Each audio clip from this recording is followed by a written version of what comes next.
I get why women are angry at men for deleting dating apps on their phones. No more ego boost, no more free meals, no more steak nights. A lot of people say dating apps work and that it's a numbers game. Well, unfortunately, men are saying fuck it to dating apps. Men have no time to play stupid games anymore. Mig away, the only safe way.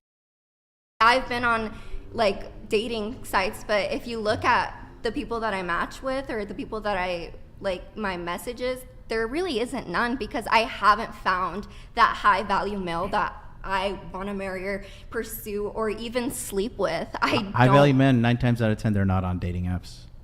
That is correct. Just like high value women, 9 times out of 10 are not on dating apps. I have a question. Exactly how are we meant to find men in this day and age? Dating apps are absolutely crap. Oh my god. I have been on them for 5 years and have not had one good experience from it yet. People say to go out and meet someone, like out and about. So awkward in the shop. Like you make eye contact with a guy that you fancy and you're like, look away. Didn't see me, I'm not here. And then people say, like, whenever you go out to nightclubs and stuff, you meet someone. No, because people are too interested dancing and getting drunk. And then, like, last night I was out in Belfast and I gave a guy my number. Haven't heard from him. Didn't text me. Dating apps are a no-go. Going out to nightclubs are a no-go. Out and about in public never seems to happen because people are too weird and awkward, and I am one of them people. But still, like, I just do not understand. Don't get it. Hold up. I thought that trying to date in Georgia was the problem. I thought, oh, it's because Georgia men don't take foreign women seriously, or they just don't really take dating seriously.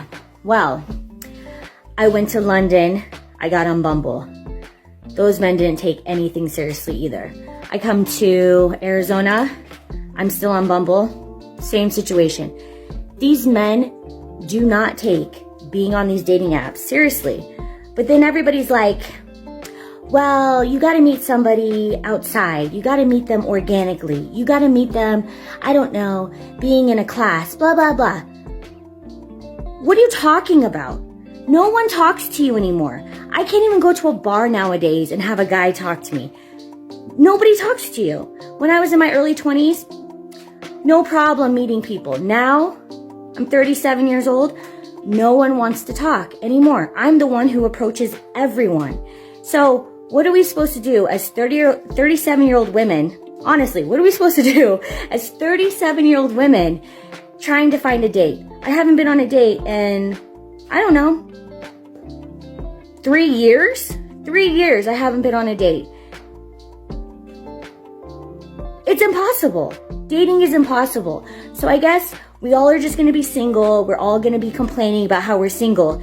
Yet we could just, like, I don't know, make an effort on these dating apps or make an effort in real life. The 21st century and dating is just, it's not going well for us. I'm sorry, but it's not. Not for me personally. Is it for you? Over 90% of men are deleting dating apps on their phones, and these women are furious about it. It's not like you actually cared about the 90% of men in the first place. You only want to use them for their money. You want free meals on first dates. You want them to pay your debts. You want to turn men into your personal ATM just because you're a woman. These women simply use dating apps as an ego boost. On dating apps, even a 4 out of 10 women can be a 10, thanks to horny men out there. Kudos to these men that have seen the light and have deleted their dating apps. Also, dating apps are a scam. Believe it or not. A lot of men have realized that dating apps, by their nature, aren't all that incentivized to help them find a partner. They are more incentivized to have lots of users, get you to pay for stuff, and harvest and sell personal data for profit and other business-related decisions in the name of data science and social media. Dan, a friend of mine, talked to me about why he and a lot of men have quit dating apps. He has been using dating apps like Tinder and Bumble for a while and has come to the conclusion that they are a brutal experience for men. This sentiment seems to be shared by many other men he has talked to about it, indicating that it's not just his personal experience. On Tinder, Dan considers himself to be an above-average-looking guy, and he gets a lot of matches. However, out of thousands of matches over a long period of time, he finds it rare to have a conversation that lasts more than a few sentences. After that, girls often disappear, even after agreeing to go on a date. This experience leaves Dan feeling worthless and frustrated, even though he is not using the app solely for hookups. On Bumble, Dan finds the app to be useless. The main concept is that the girl initiates the conversation, but they often do not. Even if they do, the conversation typically ends after a few exchanges. This leaves Dan feeling like he's lucky to even get a reply, no matter how many matches he gets. He believes that women don't understand the extent of the rejection that men face on dating apps, as men are expected to put themselves out there and initiate conversations and dates. In general, Dan feels that dating apps are a harsh experience for men, leaving them feeling worthless and frustrated. He believes that women don't fully understand the extent of the rejection that men face on these apps. There is no hope for men on dating apps. You see, men used to use dating apps as often or even more than women do. But despite putting in more effort, they always got fewer matches than women. Why is that? The answer may be simple: quantity over quality. Yes, men used to try as often as women did, but they weren't putting as much thought into the quality of their efforts. This makes sense when you think about it. Women are expected to be more socially adept than men, so they're less likely to just start chatting up someone without knowing much about them first. On the other hand, though, men are generally not expected by society to uphold feminine qualities. To a lot of men, dating apps are a total rip-off. Firstly, I strongly believe most of the profiles are fake. They are a business strategy.